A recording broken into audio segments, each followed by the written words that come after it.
ပြောပုံလေးတွေကိုသူရှင်းပြကြပါအောင်လို့ဆိုတော့တရားမင်းကြီးကခေါင်းခံပြီးတော့ရှင်းပြခန္တိဟဝေဘာတတိနာဂရာစာနဂါမင်းကြီးကသူဟာသိသိခံရတယ်စိတ်မဆိုးအောင်သိခံ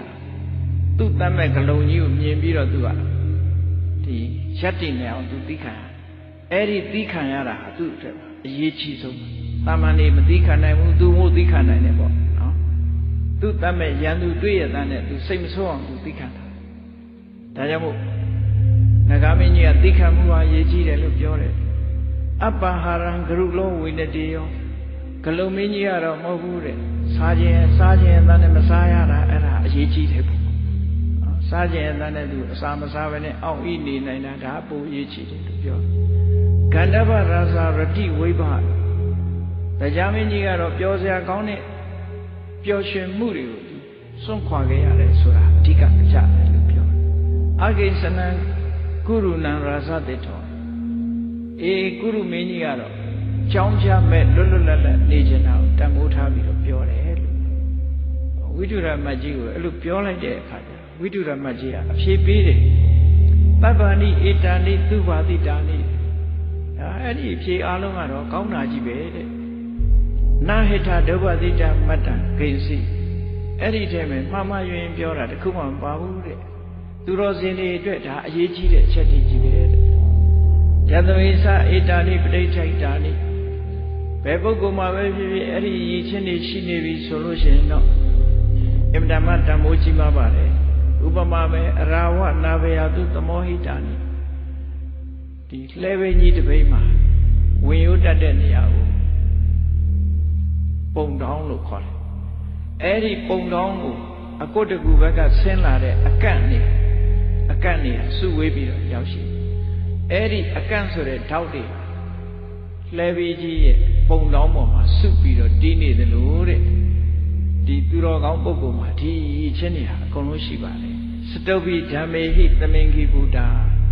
သူတို့ပြောတဲ့သိခံတယ်တို့အစာကိုဟုတ်လားမစားဘဲနဲ့အောင့်ဤနေတယ်တို့ဝိလျောပျော်ပိုက်မှုတွေကာမဂုဏ်အာယုန်နဲ့ပျော်ပါမှုတွေကိုသိခံထားတယ်တို့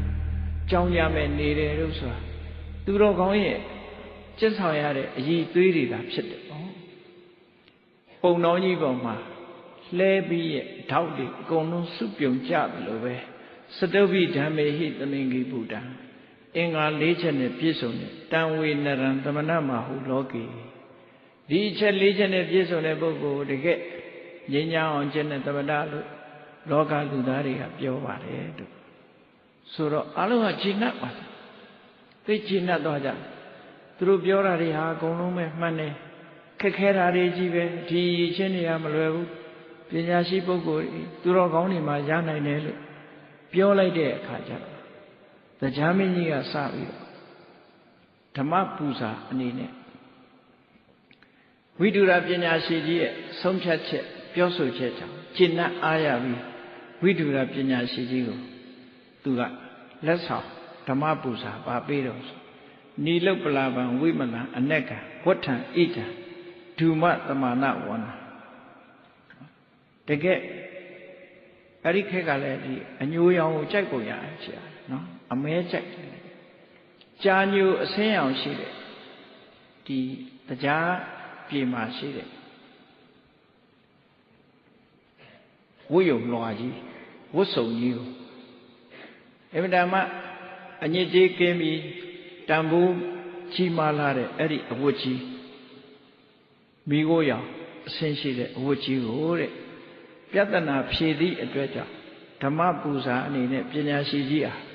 ပူဇော်ပါတယ်လက်ဆောင်ပေးပါတယ်သူပေးတရားမင်းကစပေးဂလုံကြီးကလည်းစပေးပြန်သူဝဏမာလံတတပတ္တဖုံလိတံတက္ကေတရံယရဏသဟသမန္တိတံသူကြရွှေနဲ့လှုပ်ထားတဲ့ကြာပွင့်ကြီးကိုလက်ဆောင်ပေးတယ်ရွှေနဲ့လှုပ်ထားတဲ့ပွင့်ချက်တရားပထမကြာပွင့်ကြီးကိုလက်ဆောင်ပေးတယ်ပညတဝေယကရဏိနတုတ်သောအဖြေကိုကျင့်납ပြီးတော့တရာမိတေဓမ္မပူဇာယဒီဟာပညာရှိကိုဓမ္မပူဇာအနေနဲ့ ပေးပါတယ်လှူပါတယ်လို့နဂါမင်းကြီးကတော့မနေအနက်ခံသူစီရံပပတ္တရာကန္တာဝတ္တထံမဏိဘူတိတံမေသူ့လည်းဘေးမှာဆွဲထားတဲ့ဗရမ ्या ကြီးအဲ့ဒီဗရမ ्या ကြီးကအမတမတန်ဖို့ကြီးတယ်ပေါ့အယောင်လဲလဲနဲ့နေတဲ့နဂါမျက်လုံးလိုပဲနော်ဗရမ ्या လုံးကြီးကလည်းပင်ဆွဲထားတဲ့ဗရမ ्या လုံးကြီးကိုရှင်းနဲ့အားရလို့ဓမ္မပူဇာအနေနဲ့ပေးပါတယ်ဆိုပြီးလှူတယ်နောက်တစ်ခါဒနင်စရမင်းကြီးကြဂဝန္တဟတံဥဒပင်္စနာကံနွားနိုးစားနွားမ1000နော်အာဇာနည်မြင်းကားတဲ့ယထာတွေအဲ့ဒါတွေကိုရွာပေါင်းက16ရွာအဲ့ဒီဆုလက်အနေနဲ့ပညာရှိဝိတုဟာပေးခဲ့တာဖြစ်ပါတယ်